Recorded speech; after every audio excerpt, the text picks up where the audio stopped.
مسلمان اس غلط فہمی میں مت رہنا کہ ہم تو کلمہ پڑھتے ہیں، ہم تو مسلمان ہیں، ہم تو رسول کی امت سے ہیں، ہم تو اللہ کو ماننے والے ہیں، ہمارے اوپر مصیبت ہی نہیں آئے گی۔ اکثر مسلمان یہ سوچتے ہیں، دوسرے مذہب کو ماننے والے ہیں، وہ تو رسول کو نہیں مانتے، کلمہ نہیں پڑھتے، نماز نہیں پڑھتے، ان کے اوپر اتنی مصیبتیں کیوں نہیں آتی؟ لیکن آج پوری دنیا میں مسلمان پر ہی مصیبتیں کیوں ہیں؟ خود مسلمان سوچتا ہے یہ کہ ہم شراب نہیں پیتے، حرام کام نہیں کرتے، حرام کمائی نہیں کماتے، حرام چیزیں نہیں کھاتے، پھر بھی ہمارے اوپر مصیبتیں کیوں ہیں؟ ان کا جواب صرف ایک ہے کہ مصیبتیں آتی کیوں ہیں۔ صرف مسلمان ہونے سے تیرے اوپر کوئی مصیبت نہیں آئے گی، یہ غلط ہے۔ اللہ تعالیٰ کبھی نہیں بولتا کہ تو مسلمان ہے تو تیرے اوپر مصیبتیں نہیں آئیں گی۔ اگر تم کلمہ نہیں پڑھے، مسلمان نہیں بنتے تو تمہارے اوپر مصیبتیں آئیں گی۔ اللہ تعالیٰ نے کبھی یہ بیان نہیں کیا۔ تو سمجھیے کہ مصیبتیں آتی کیوں ہیں۔ سب سے پہلے سورہ شورى آیت 30 تمہیں جو کچھ مصیبتیں پہنچتی ہیں وہ تمہارے ہاتھوں کے اعمال کا بدلہ ہے۔ اللہ تعالیٰ کیا کہتا ہے؟ پہلی مصیبتیں آنے کی وجہ تمہارے اپنے خود کے گناہ ہیں۔ یہ ایک ہی وجہ نہیں ہے، اور بھی وجہیں ہیں۔ ایک وجہ ہمارے اوپر بیماری آئی، کوئی ایکسیڈنٹ ہو گیا، کوئی نقصان ہو گیا، کاروبار میں کوئی نقصان ہو گیا، اس کی پہلی وجہ یہ ہو سکتی ہے کہ پہلے آپ سوچنا کہ میرے اپنے اعمال کیسے ہیں۔ ہو سکتا ہے میں نے نمازیں چھوڑی ہوں، ہو سکتا ہے میں نے کسی کا حق مارا ہو سکتا ہے کسی پہ ظلم کیا ہو سکتا ہے کہ اللہ کی عبادت نہ کری ہو، کچھ بھی ایسا گناہ کیا ہو کہ جس کی وجہ سے میرے اوپر یہ مصیبت آئی۔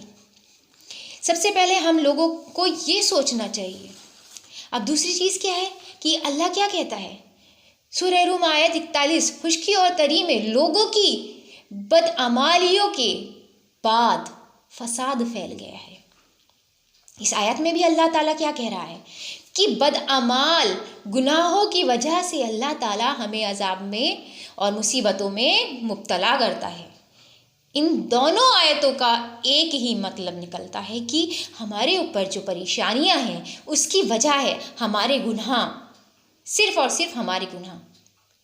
اور دوسری وجہ اللہ تعالیٰ جو کہتا ہے وہ ہے سورہ بقرہ آیت 155 میں، ہم کسی نہ کسی طرح تمہاری آزمائش ضرور کریں گے، دشمن کے ڈر سے، بھوک اور پیاس سے، مال و جان اور پھلوں کی کمی سے، اور ان صبر کرنے والوں کو خوشخبری دے دیجیے۔ تو اس آیت سے کیا سمجھ میں آیا؟ اللہ تعالیٰ کیا کہتا ہے؟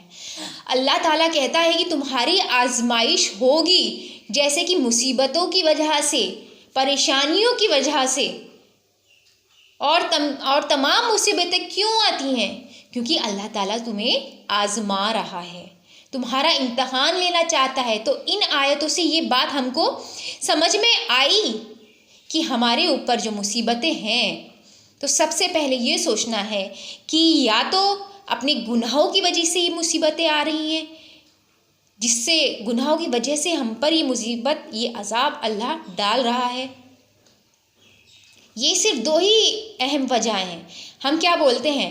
ارے ہمارے اوپر مصیبت آئی، اس کی وجہ سے یہ جل رہے ہیں، اس وجہ سے ہماری مصیبت آئی، حسد کر رہے ہیں یہ لوگ، اور کچھ بھی نہیں تو پھر آخر میں کیا ہوتا ہے کہ انہوں نے ہمارے اوپر جادو کر دیا ہے۔